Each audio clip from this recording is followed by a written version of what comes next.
Chers téléspectateurs, bonjour. Bienvenue dans votre émission hebdomadaire Le Face à Face sur Africa International TV, première téléweb de la diaspora africaine et mondiale. Le Face à Face est une émission qui traite et décortique en toute objectivité, sans langue de bois, sans parti prise et en toute responsabilité les actualités africaines et en particulier celles mondiales en général. Tout le plaisir est pour nous de vous avoir nombreux à vous intéresser à cette émission hebdomadaire Le Face à Face. Donc, n'oubliez pas de liker, de partager et de commenter sur toutes nos plateformes digitales. Comme l'actualité n'attend et ne tarisse pas, on ne lâchera pas non plus. En ce deuxième numéro de votre émission, nous avons nos plus grands chroniqueurs ici sur le plateau, à savoir M. Oumar Silla, M. Fadil Oumar. Bonjour. Bonjour, M. Miti. Vous me transformez en Silla ce matin-là. Je m'excuse vraiment. Et nous avons à ma gauche aussi encore M. Diakité Lansana. Bonjour, qui vient de nous rejoindre. Bonjour, M. Miti. Et justement, vous avez une équipe qui est constituée pour vous servir. Pour ce matin, nous avons le principal thème qui fait écho au sein de la classe estudiantine et des invités de marque pour nous accompagner. La situation actuelle des étudiants boursiers africains de l'étranger. Selon nos sources, le cas particulier de ceux de la Guinée, depuis l'avènement de l'actuel gouvernement de transition, le CNRD, le 5 septembre 2021, les étudiants guinéens de différents pays n'ont perçu leur bourse d'entretien qu'une seule fois, dans la première semaine du mois d'août 2022. Et cela n'a été payé en intégralité non plus. Sous-jacent, certains étudiants ont même été omis ou d'autres ont été raillés de la liste, tous ceux de l'Égypte.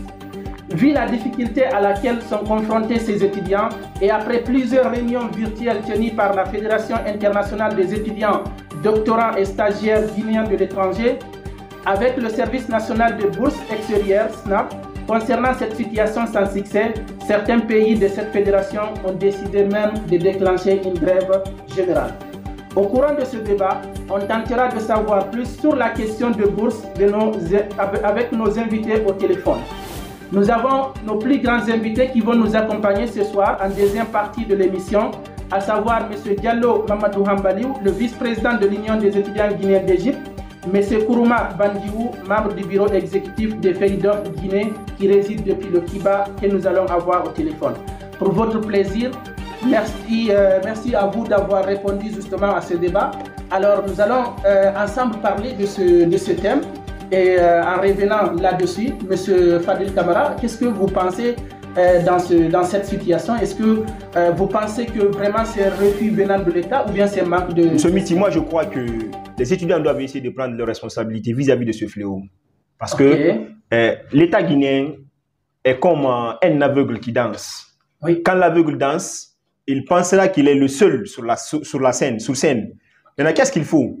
Il faut le pousser, le booster, le piétiner pour qu'il sache qu'il n'est pas le seul sur sa scène. C'est extrêmement important.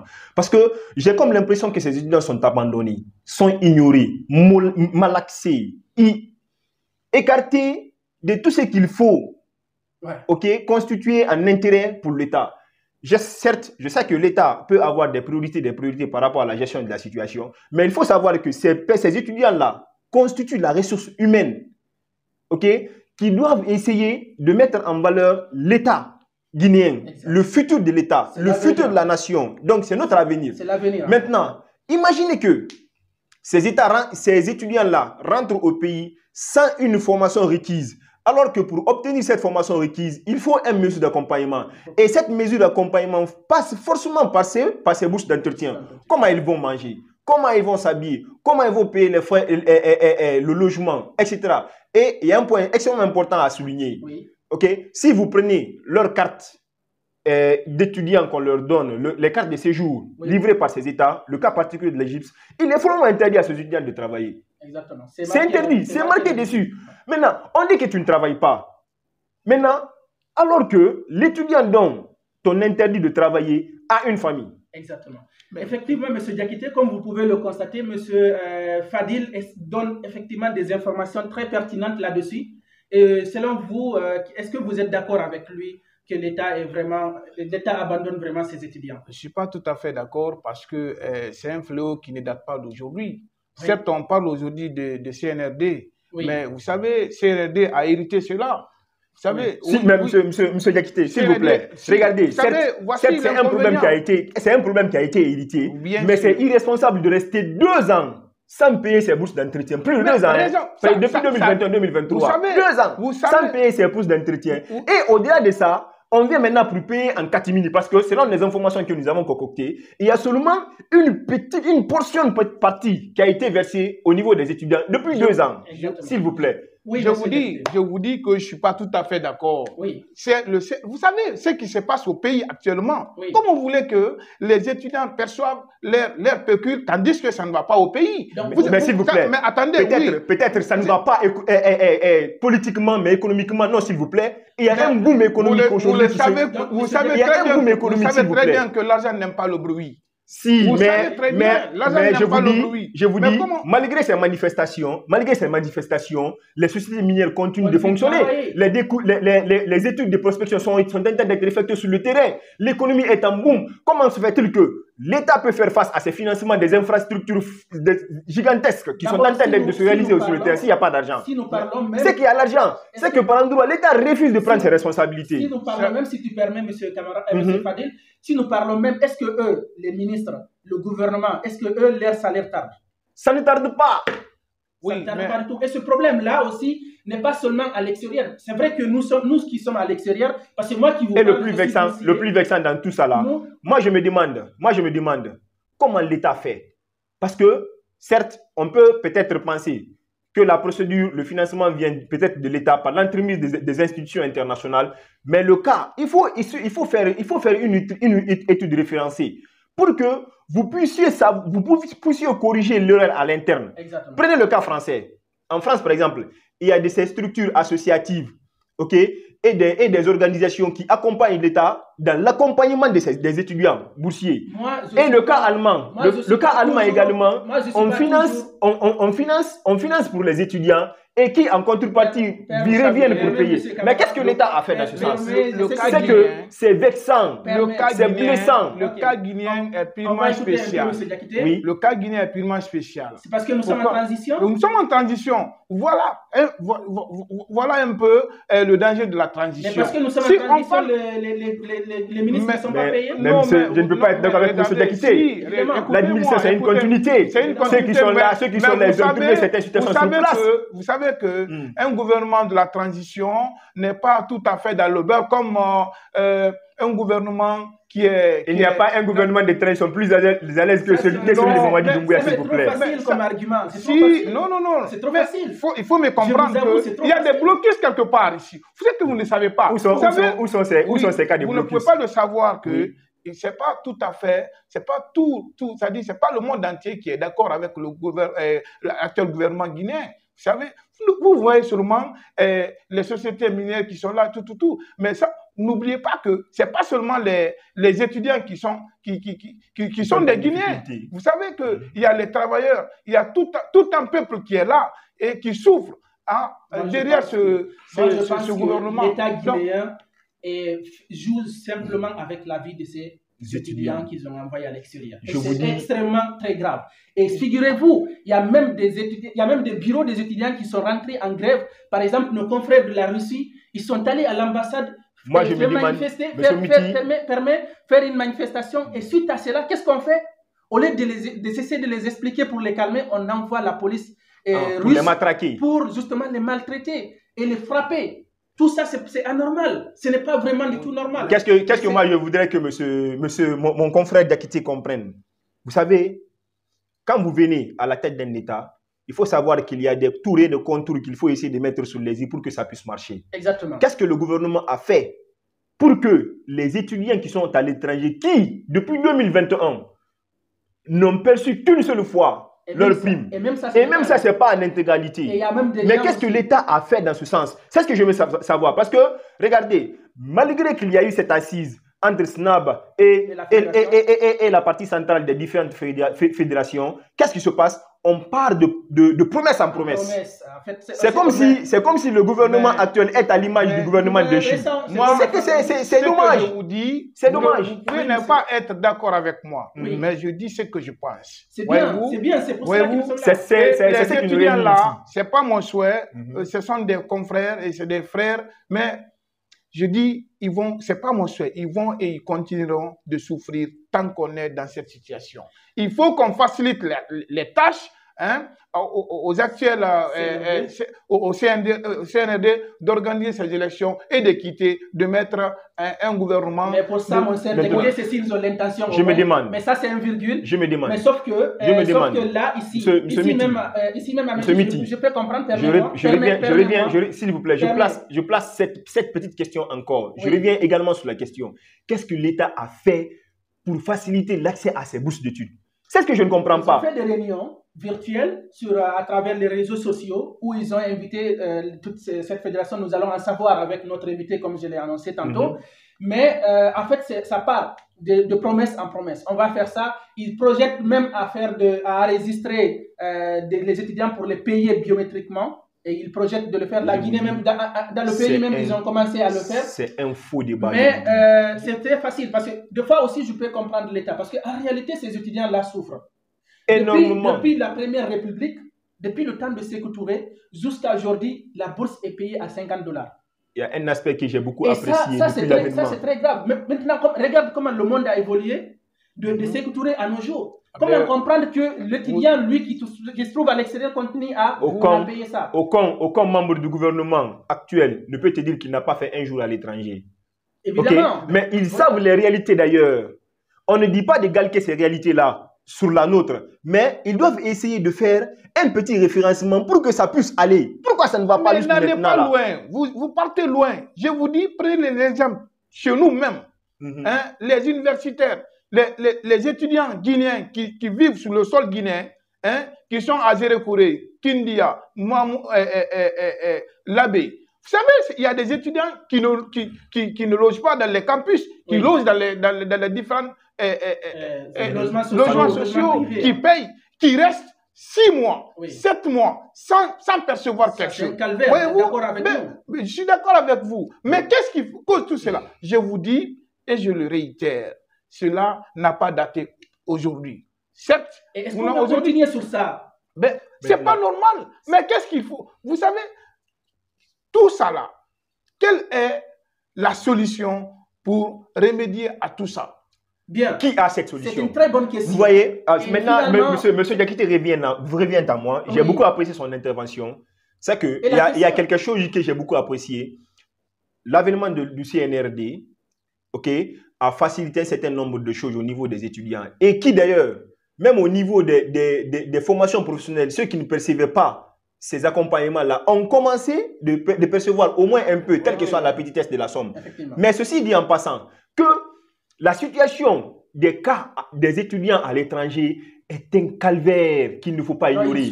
Regardez, chez nous, il y a un mythe qui continue encore de perdurer chez nous. On pense que même si tu pars dans le cadre des études à l'extérieur, dès que tu montes dans l'avion et quittes de chez toi, c'est fini, on pense que ça va. Donc la famille t'oublie. Tu es oublié également par la société. Quel genre d'oubli? Ce n'est pas oublier de ton existence, mais oublier de ce que toi, tu dois vivre là-bas à l'étranger. On pense que ça va.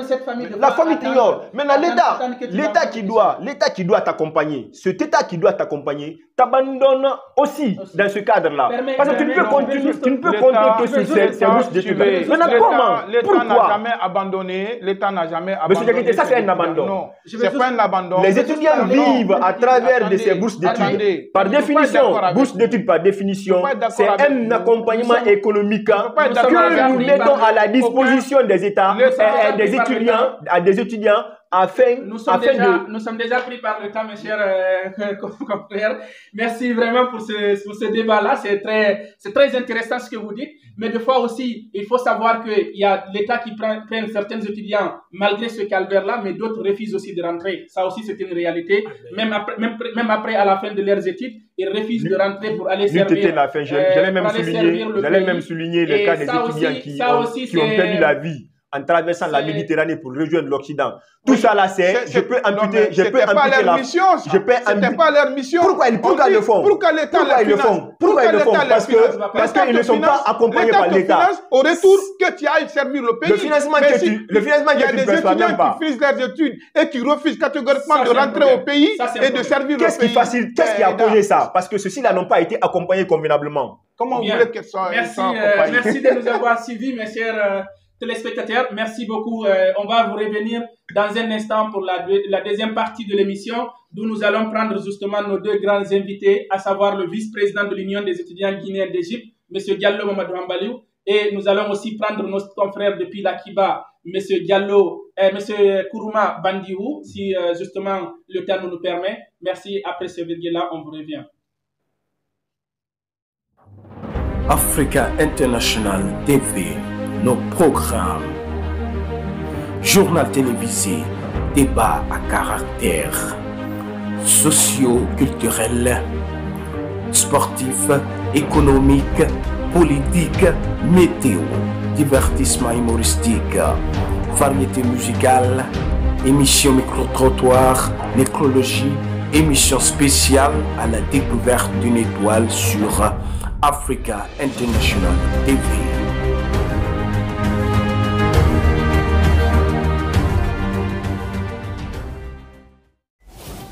Bien, nous avons en direct notre invité, le premier invité, M. Diallo Mamadou Hambaliou, le vice-président de l'Union des étudiants guinéens en Égypte.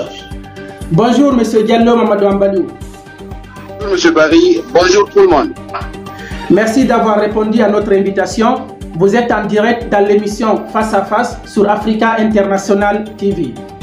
De ce fait, nos thèmes, comme vous le savez déjà, ça parle justement de la situation du bureau des étudiants, mais aussi de la situation des bourses, qu'est-ce qu'il en est.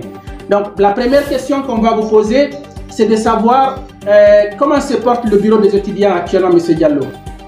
D'abord, merci pour l'invitation et merci à nos téléspectateurs. Donc, pour répondre à votre question, donc, je dirais tout simplement tout d'abord que le bureau se porte à merveille. Donc, toutes les activités du bureau fonctionnent comme ça se doit.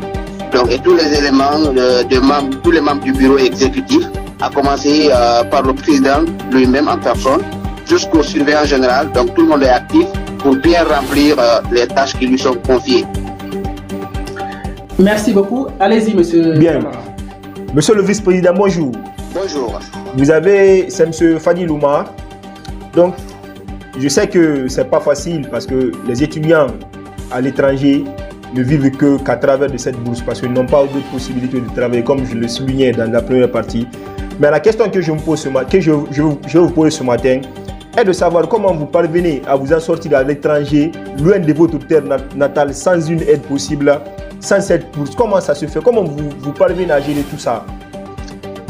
D'abord, merci beaucoup pour la question. Donc, comme vous savez, comme vous avez bien énuméré, c'est pas du tout facile.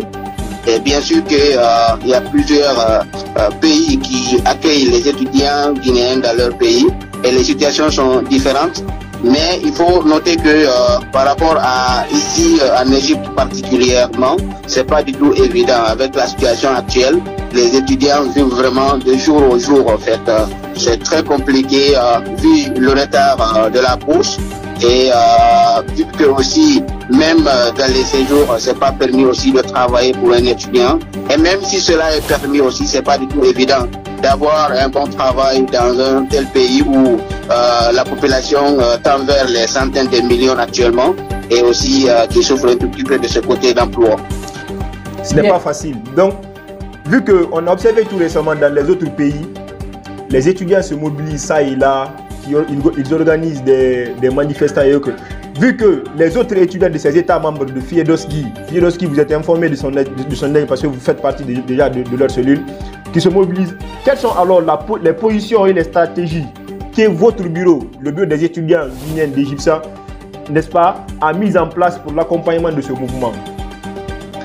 D'abord, le bureau des étudiants guinéens d'Égypte ici est un bureau qui est déjà partisan ou bien qui fait partie effectivement du mouvement en fait. Donc, comme vous savez, il y a une coordination internationale de toutes les associations des étudiants guinéens de l'étranger. Donc, ce qui fait qu'il y a une parfaite communication, un parfait travail de groupe qui se fait entre le bureau ici et aussi les autres bureaux. Et aussi, bien sûr, en collaboration avec le SNAP, nous sommes en train de mener beaucoup de démarches et aussi avec l'aide de l'ambassade. Donc, parfois, on vient chercher des informations. Et parfois aussi, on contacte directement le... Monsieur Diallo, c'est justement là-bas vient la question. Et de savoir effectivement, la question de monsieur Fadil, c'est de savoir pourquoi est-ce que ici on voit beaucoup moins de réactions par rapport au... Tout à fait. C'est que, parce que tout récemment, nous avions constaté cela. Dans les autres pays, les étudiants se mobilisent. Au-delà de cette mobilisation, ils tentent, n'est-ce pas, de mener des actions qui, par endroits, poussent même la police autochtone de se mêler dans la danse. Et il y a certaines qui sont bâtonnées, bastonnées, amenées en prison, par le fait simplement de manifester contre ceux qui sont en train d'être victimes. Donc chez vous, ici, on a observé qu'un peu par endroit, au niveau des étudiants guinéens d'Égypte, il y a une inertie totale qui ne se dit pas son nom. Donc c'est pourquoi je voulais savoir, qu'est-ce que, en tant que membre référentiel de cette plateforme existante, qu'est-ce que le bureau en tant que tel a mis en place, n'est-ce pas, pour essayer d'amplifier un peu ce mouvement, pour que l'État puisse faire face à ce que vous êtes en train de vivre. Parce que vous-même, vous avez souligné le calvaire dont vous vivez. Ok. D'abord, comme je disais tantôt, donc le mouvement qui est en train de se faire dans les autres pays, il faut comprendre que c'est un mouvement qui est en train de se faire dans tous les pays. Et même ici en Égypte aussi, on a notre... Monsieur Diallo, on ne voit rien sur le terrain. On ne voit rien sur le terrain, s'il vous plaît. On va les laisser répondre.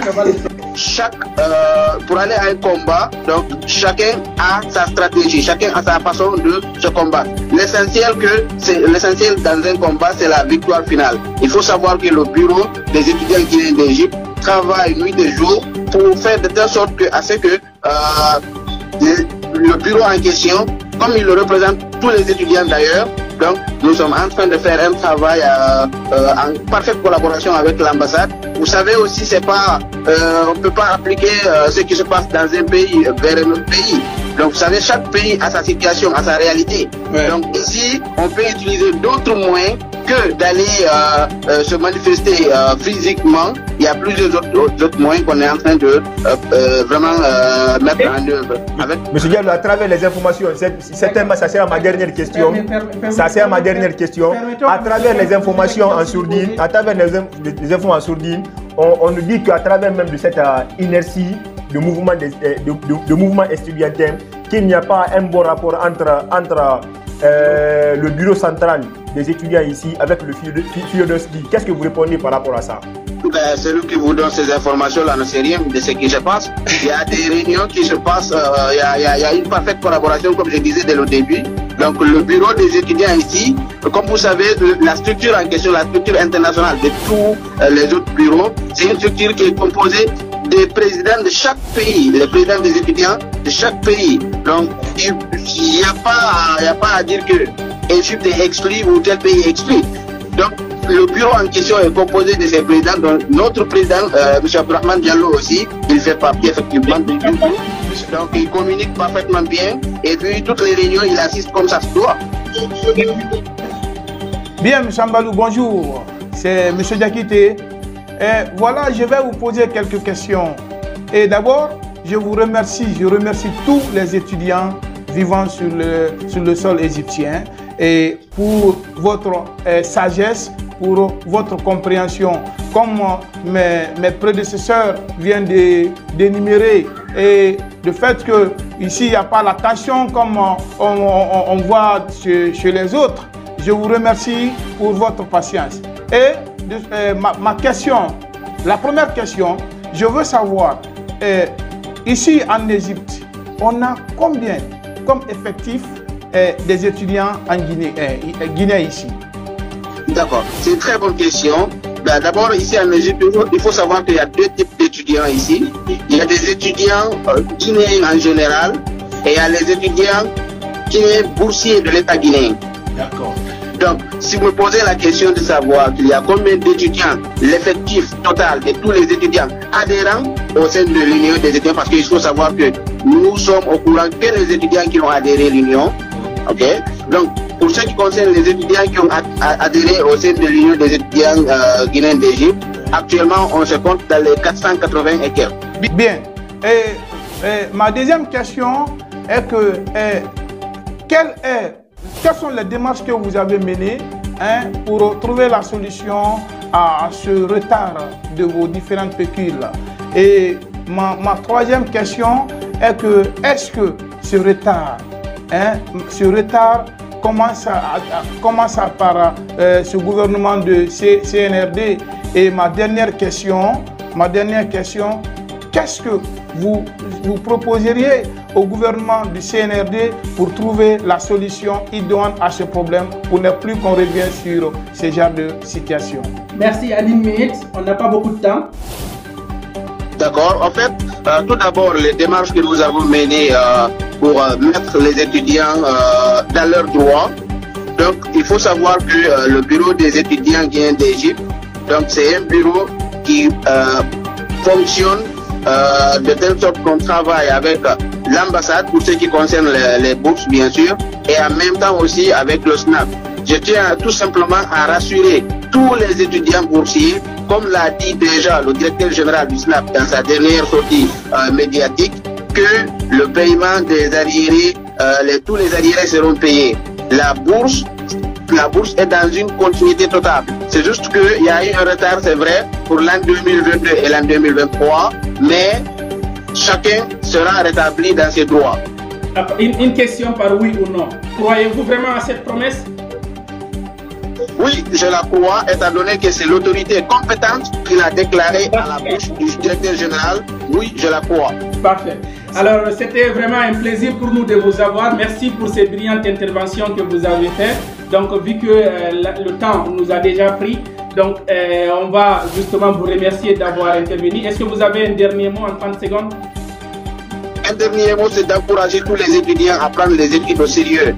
De ne pas écouter les on-dit. En fait, il faut aller à l'école, étudier comme ça se doit. Chacun que vos études, vous étudiez que pour vous, comme l'a toujours été dit dans nos différents conseils. Donc, ce qui concerne la bourse et tout ce qui est de vos droits, les autorités compétentes sont en train de travailler là-dessus. Vous vous concentrez sur vos études. C'était mon dernier mot. Merci. Monsieur Miti, si vous me permettez, Monsieur Diallo, qu'est-ce que vous conseillerez aux étudiants qui ont fini les études? Ça fait combien d'années ils sont encore là et puisqu'ils rentrent, ils refusent de se retourner au pays? Soit qu'ils retournent à l'école, soit qu'ils retournent en Guinée. Parce que la mission principale de tout étudiant qui a quitté Conakry pour le Caire, c'est pour les études d'abord. Si la personne en question sait que les études, il ne peut plus continuer, ou bien il ne veut plus continuer là-dessus, je lui conseillerais tout simplement de retourner en Guinée et aussi quand même de se concentrer sur d'autres choses et de ne pas rester ici à ne rien faire en fait. Donc les études et les études. Merci beaucoup, vraiment, c'était un plaisir pour nous. Donc on va certainement vous reprendre encore dans d'autres numéros. Et merci d'avoir répondu et on vous souhaite de passer une excellente journée, Monsieur Diallo. Merci à vous pareillement et merci à nos téléspectateurs. Bonne journée. Donc là, on vient justement d'écouter Monsieur Diallo, le vice-président. Et dans quelques instants aussi, nous allons avoir notre confrère du côté de l'Akiba. Mais en attendant qu'il nous réponde, qu'est-ce que vous pensez exactement de... C'est une intervention très sage. C'est une sage intervention. J'espère que, je l'ai dit au préalable, avant d'entamer mon intervention, il ne faut pas, à l'égard d'un État aveugle, s'afficher trop sage. Sinon, il va continuer à te piétiner. Moi, je pense qu'ils doivent essayer de prendre les responsabilités dans ce sens. Les autres se mobilisent. Mais le fait qu'ils se mobilisent... Je ne comprends pas, monsieur. Le fait qu'il se mobilise, la mobilisation doit être continuée. Là maintenant, vous allez m'excuser très fort. Nous avons déjà notre confrère, monsieur Kourouma Banjou, depuis l'Akiba. Donc, bonjour, monsieur Kourouma. Et là maintenant, monsieur Kourouma, monsieur Fadil Kamara, allez-y avec votre question, s'il vous plaît. Bonjour, monsieur Kourouma. Bonjour, monsieur. Bon. Nous avons suivi ces derniers temps des multiples promesses prises par l'État guinéen face à ce fléau. Et nous savons qu'il y a eu, selon les informations que nous avons à notre niveau, des rencontres virtuelles qui sont tenues, n'est-ce pas, pour essayer de remédier un peu à ce fléau. Et jusqu'à présent, depuis que ces promesses ont été tenues, nous n'avons vu aucune réaction, aucune faisabilité, aucune concrétisation de ces promesses. Qu'est-ce que vous en dites par rapport à ça? Ok, merci M. Tamara. Merci à l'ensemble des fidèles téléspectateurs et auditeurs. Merci à vous aussi pour nous avoir écoutés afin qu'on puisse bien se prononcer sur cette situation. Je suis Dr Kourma Mathieu. Je suis docteur en médecine également. Je suis le président de l'étudiant boursier stagiaire guinéen au niveau du Cuba et membre actif également de la Fédération internationale des étudiants doctorants et stagiaires guinéens de l'étranger. En Belgique, Fielowski, comme on l'a si bien dit, c'est vraiment lamentable, c'est écœurant tout ce qui se passe avec ces étudiants. Après de nombreuses promesses prises par les autorités, jusque-là rien n'est fait. On va aller dans le vif du sujet. À peu près, au niveau de l'ensemble des étudiants boursiers à l'extérieur, il y a une marge environ d'une année le minimum, sans avoir perçu de complément de bourse. Au moins une année. Il y a certains qui sont au-delà d'une année, d'autres sont dans les maintenant 2 ans, voire même 18 mois encore. Mais on parle de la marge de la minorité qui est environ à plus d'une année. On a essayé d'engager, disons, des pourparlers avec les autorités tutelles, en fait, qui nous donnent des explications pour qu'on s'arrête. Alors, vous bien, comme vous le savez aussi, la Guinée, c'est l'un des pays où les étudiants sont très mal payés. Quand je dis très mal payés, je parle du salaire. On est des pays à 5 $ par mois, 54 $ par mois, qui ne fait même pas les 10% de ce que d'autres pays reçoivent. Vous imaginez? Tout à fait. À 50 $ par mois, pendant que nous vivons avec des camarades angolais, des camarades congolais, des camarades voire même sierra-léonais et libériens qui touchent au moins 250, 300. Qui touchent jusqu'à 500, on connaît 500, qui touchent. Voilà, on dénonce la situation de la Guinée, d'accord, on l'a accepté. À l'arrivée du pouvoir du CNRD, après quelques temps, le président s'est prononcé, ils ont arrêté quelque chose afin que ça soit possible. On va doubler la mise. C'est que le CP 50, on va recevoir 100, c'est que le CP 60, on va recevoir 100 bons. On va être très contents, très joyeux, sauf depuis cette promesse jusqu'à où nous sommes, on n'a rien reçu, on n'a rien reçu, on n'a pas été payé de nos bourses. Alors, donc, M. Kourma, on comprend vraiment que ça c'est vraiment triste. À partir du moment que on continue à nous promettre, mais qu'au final, il y a rien derrière qui fait suivre ça. Selon vous, qu'est-ce qui fait retarder seulement cela? Est-ce que c'est un manque de capacité ou de volonté? Non, c'est la mauvaise volonté. On va être clair avec nous, c'est la mauvaise volonté. C'est la mauvaise volonté. C'est un manque de considération. On va dire comme ça. On ne peut pas, vous excuser du terme, mais en vrai, on va dire c'est comme ça. Parce que quand on voit, il faut être abruti pour ne pas voir ce que ces gens-là veulent faire.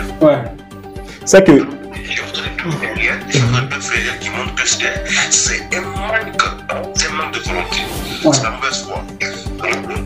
Maintenant, dans ce sens, monsieur Kourma.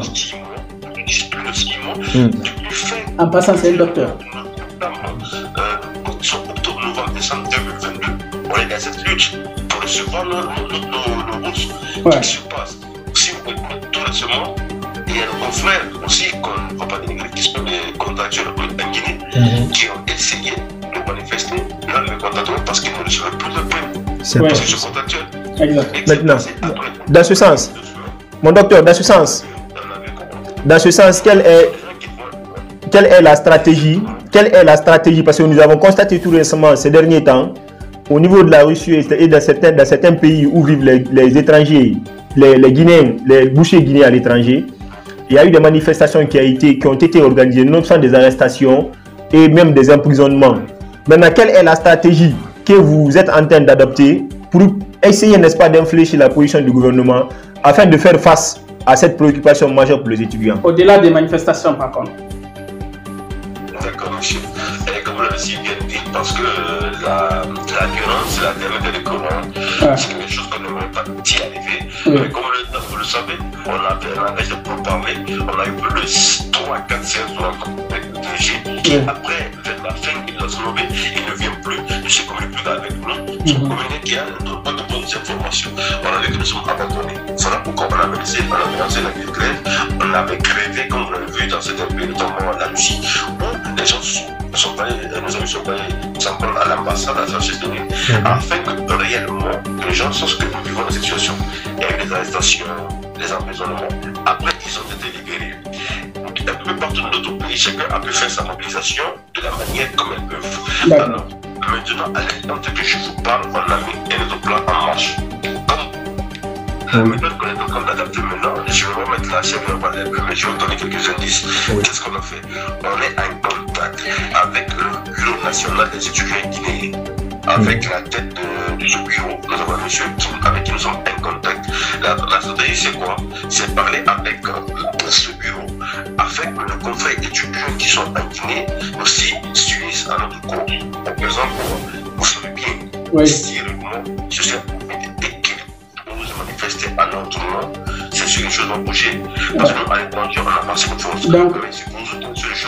Donc, si on comprend bien, Dr Kourouma, donc, ça va poser aussi un impact. Voilà. Et ça, c'est ça qu'on va demander aux gens de voir. C'est eux-mêmes aussi de tenir dans le document et essayer de saisir les autorités, savoir pourquoi nous, les autorités, n'arrivent pas à répondre, n'arrivent pas à tenir leurs promesses. Et eux, maintenant, savoir expliquer le plan. Il faut sortir, faire des manifestations. Et les étudiants, là, ça les étudiants guinéens qui sont sur le territoire guinéen vont sortir manifester. Il faut faire autre chose du monde. Donc, actuellement, c'est le plan. D'accord. Merci beaucoup, Dr Kourouma. Nous sommes vraiment pris par le temps. Donc, on va certainement revenir une autre fois. Donc là maintenant, c'était un plaisir pour nous de vous avoir sur notre plateau. Merci pour votre intervention. Est-ce que vous avez un dernier mot en 30 secondes, s'il vous plaît? Oui, en 30 secondes, vite fait.